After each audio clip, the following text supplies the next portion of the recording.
Sir ఇప్పుడు చూస్తున్నట్టయితే ఉత్తమ్ కుమార్ రెడ్డి గారు మేడిగడ్డకు మించిన ఒక కుంభకోణం అంటే వాళ్ళు చేసే దాన్ని బట్టి బయటపడింది అని చెప్తున్నారు. దీనివల్ల అంటే మాజీ మంత్రి ఆయన పేరు బయటకు వచ్చే అవకాశం ఉందంటారా? ఒకటి సరే, ఇప్పుడు వరకు మనం మేడిగడ్డ దాని కుంభకోణం ఎన్ని విన్నాం. దాదాపు 82,000 కోట్ల రూపాయల కుంభకోణం జరిగింది దాంట్లో అని చెప్పి వింటున్నాం. మేడిగడ్డదే నడుస్తుంది. మేడిగడ్డకు సంబంధించి అది కుంగిపోయింది.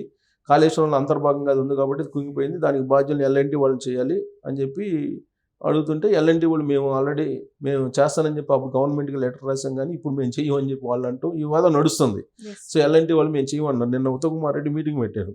భారీ నీటిపారుదల శాఖ మంత్రి ఆయన, పౌర సరఫరాల శాఖ కూడా ఆయన కిందనే ఉంది. సో ఈ క్రమంలో పౌర సరఫరాల శాఖతోటి కూడా ఉన్నతాధికారులతో కూడా సమావేశం నిర్వహించారు. నిర్వహించినటువంటి సందర్భంగా ఆశ్చర్యకరమైనటువంటి భయంకరమైనటువంటి నిజాలు కొన్ని బయటకు వచ్చినాయి. ఏంటంటే అవి మిల్లర్స్ ఎవరైతే ఉన్నారో రైస్ మిల్లర్స్ వాళ్ళకి ఇచ్చినటువంటి ధాన్యాన్ని మిల్లులో వేసి ఆ రైస్ బియ్యాన్ని రిటర్న్ ఇవ్వాలి ప్రభుత్వానికి, లెక్క చెప్పాలి. కానీ లెక్క చెప్పకుండా దాదాపుగా 85 లక్షల టన్నులు, సుమారుగా 85 లక్షల టన్నుల రైస్ని మిస్ చేశారంట. వాళ్ళు అమ్ముకున్నారు గవర్నమెంట్కి తెలియకుండా. గవర్నమెంట్కి ఇవ్వాల్సినటువంటి రైస్ 85 లక్షల టన్నులు మిల్లర్లు అమ్ముకున్నారు. ఎవరెవరికి అమ్ముకున్నారు? పక్క రాష్ట్రాలకి అమ్ముకున్నారు. కర్ణాటకకి కొంత, మహారాష్ట్ర కొంత, ఇలా అమ్ముకున్నారు అనేది తేల్చేశారు. సో దీంతో 52,000 కోట్ల రూపాయల అప్పుల్లో ఉంది పౌర సరఫరాల శాఖ. ప్లస్ వీటి వాల్యూ 12,000 కోట్లు, సుమారుగా 12,000 కోట్ల రూపాయలకు సంబంధించినటువంటి ఈ రైస్ మిస్ అయిపోయింది అనేది ఇప్పుడు ఆయన గ్రహించారు, రివ్యూ మీటింగ్లో గ్రహించారు. సో దీన్ని ఎలా ఈ 12,000 కోట్ల రూపాయలు విలువైనటువంటి ఈ రైస్ మిస్ అయినటువంటి రైస్ని ఎలా రికవరీ చేయాలి అని అంటే మిల్లర్ల దగ్గర నుంచి రిసీవ్ చేయాలి. మిల్లర్లు ఇప్పుడు వచ్చి సమాధానం ఏం చెప్తూ ఉంటారు? ఇప్పుడు అవి మేము అమ్ముకున్నాము, అవి లేవు, దానికి ప్రత్యామ్నాయంగా వేరే ఇస్తామని చెప్పి చెబుతున్నారు.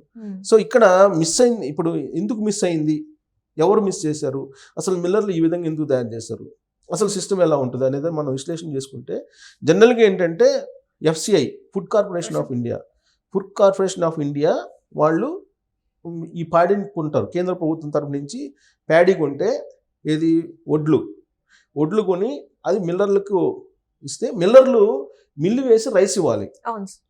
ఓకే, ఒక ప్రాసెస్. ఒకటేమో రాష్ట్ర ప్రభుత్వం కొంటుంది, ఇంకోటేమో రైస్ మిల్లర్లు కొనుగోలు చేస్తారు. రైస్ మిల్లర్లే కొనుగోలు చేసి ఒడ్లని వాళ్ళు వేసినటువంటి దాంట్లో ఇంత పర్సెంటేజ్ అని చెప్పి ఎఫ్సిఐకి ఇవ్వాలి. ఖచ్చితంగా టార్గెట్స్ ఉంటాయి. ఈ ఏడాది ఈ రైస్ మిల్ నుంచి ఇంత ఎఫ్సిఐకి ఇవ్వాలి అని ఆహార భద్రత కింద ఇవన్నీ స్టోర్ చేసి పెడతారు, నిల్వ నుంచి పెడతారు. కేంద్ర ప్రభుత్వం గోడౌన్లో, ఎఫ్సిఐ గోడౌన్లో నిల్వ పెడతారు. సో కేంద్ర ప్రభుత్వానికి ఇవ్వాలి.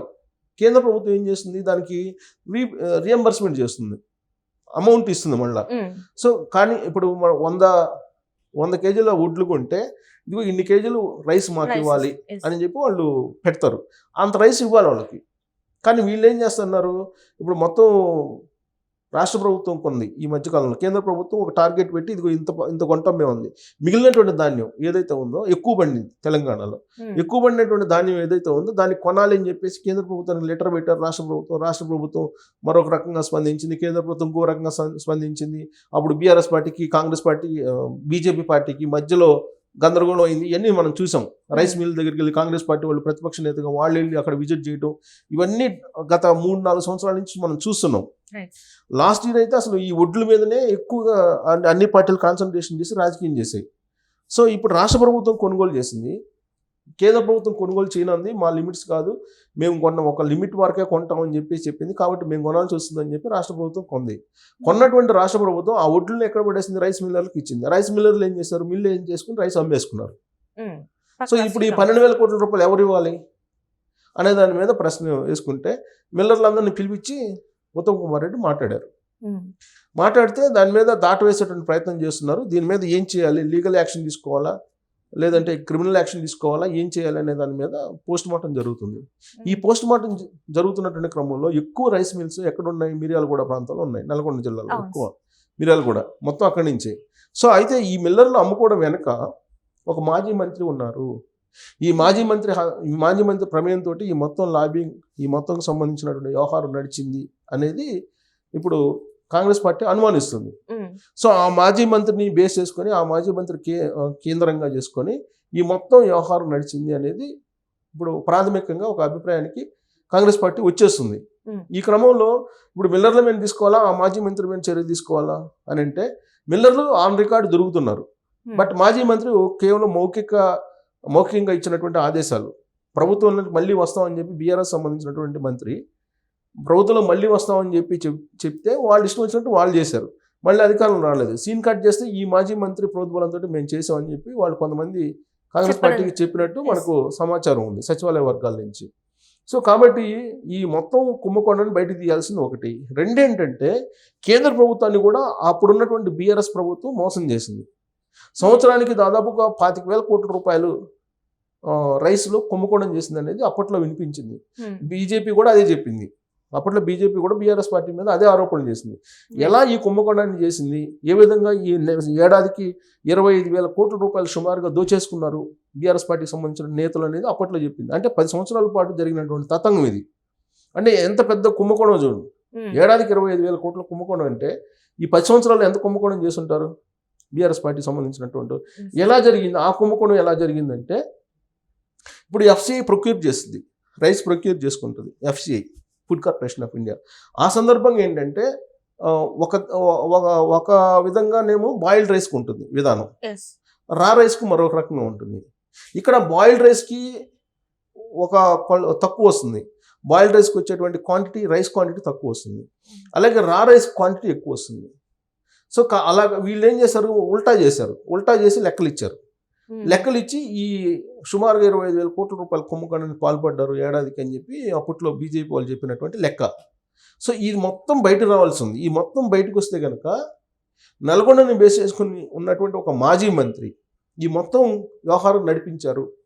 ఈ మొత్తం వ్యవహారం కల్వకుంట ఫ్యామిలీ అండతోటి ఆ మాజీ మంత్రి చేశాడు అనేది ఇప్పుడు కాంగ్రెస్ పార్టీ అనుమానిస్తుంది.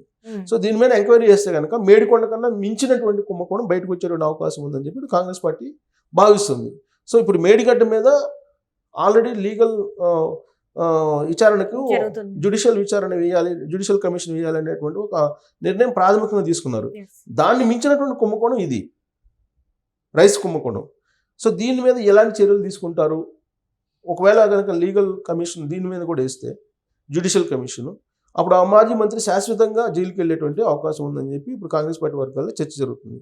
సో ఆ మాజీ మంత్రి ఎలాంటి రిప్లై ఇస్తారు, ఏ విధంగా రియాక్ట్ అవుతారు అనేది మనం వేచి చూడాలి. ఇప్పటివరకు అయితే ఆ మాజీ మంత్రి రియాక్ట్ కాలేదు.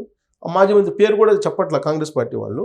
కాకపోతే ఒక మాజీ మంత్రి కల్వకుంట ఫ్యామిలీతో కలిసి చేశారు ఈ మొత్తం అనేది వాళ్ళు ఒక ప్రాథమిక నిర్ధారణకు వస్తున్నారు. ఫైనల్కి వస్తే చెప్తారేమో చూడాలి ఆయన పేరు. ఇప్పటివరకు అయితే పేరు ఓపెన్ చేయలేదు. Right thank you sir. So ఇది వాటి చర్చ. అంటే మేడిగడ్డకు మించిన ఒక కుంభకోణం అనేది బయటకు వచ్చింది. సో అది కూడా మన ఏంటంటే ఇది రైస్ గురించి.